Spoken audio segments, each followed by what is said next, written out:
Музейный комплекс школы номер 1476 основан в 2002 году на базе школ номер 377. В состав музейного комплекса входит 4 музея: Русская изба, История Москвы и ее окрестностей, Москва на рубеже веков и Возрождение. Музей «Русская изба» является той нитью, которая связывает наше прошлое и настоящее, позволяя совершать путешествия во времени, где средством яркой образности и наглядности обеспечивается детям особый комплекс ощущений и эмоциональных переживаний.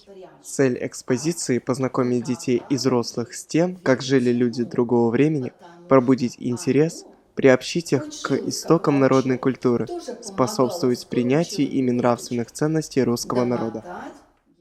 Музей «История Москвы и ее окрестностей» рассказывает об истории нашего Отечества с глубин истории до начала XX века.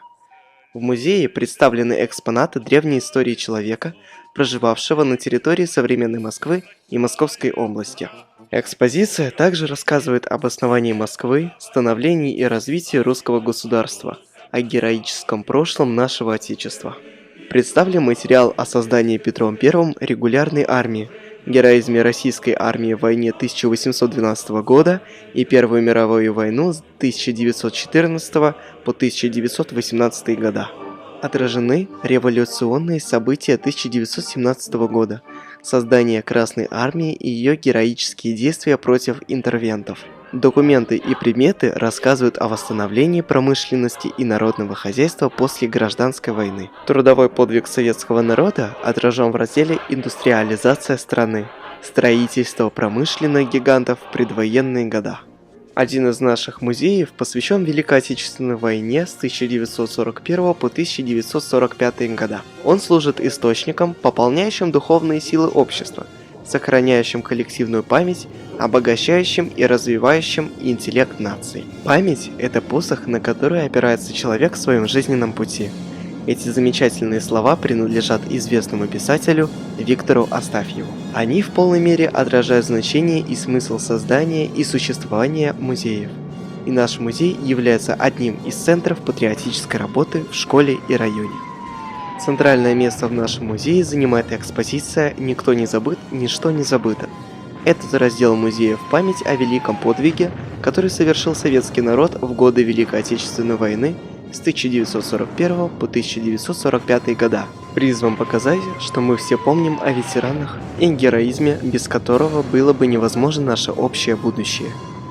В музее хранятся фотографии, документы и личные вещи участников войны, героически сражавшихся на фронтах Великой Отечественной войны. На основе документов, скульптур, предметов быта, окопного творчества, предметов экипировки и вооружения была воссоздана картина войны. Среди экспонатов выставки уникальные материалы и личные вещи советских солдат и офицеров. Каждый раздел уникален. Моряки, летчики, танкисты, артиллеристы, медики и, конечно же, царица полей, пехота. Каждый род войск представлен в отдельной витрине. Показан героический труд тружеников тыла и деятелей искусства. Эта уникальная масштабная экспозиция призвана показать стойкость, мужество и героизм советских людей, сыгравшие решающую роль в достижении победы над нацистской Германией. Возрождение – это музей о восстановлении народного хозяйства страны после Великой Отечественной войны.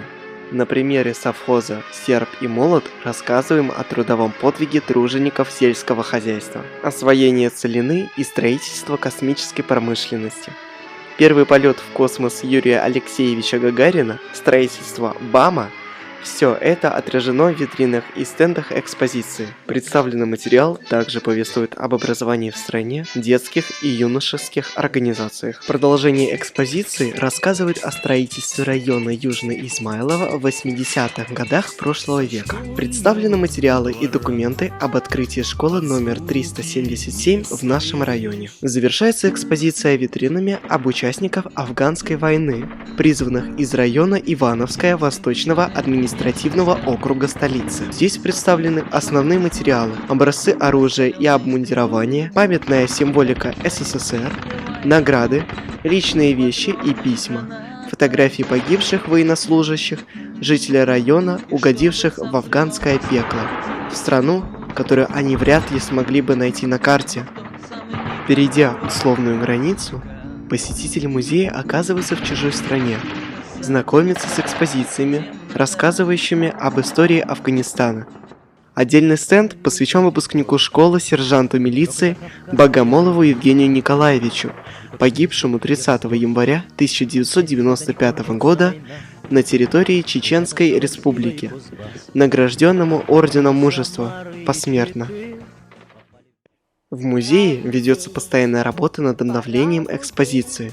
Приглашаем всех посетить наш музей.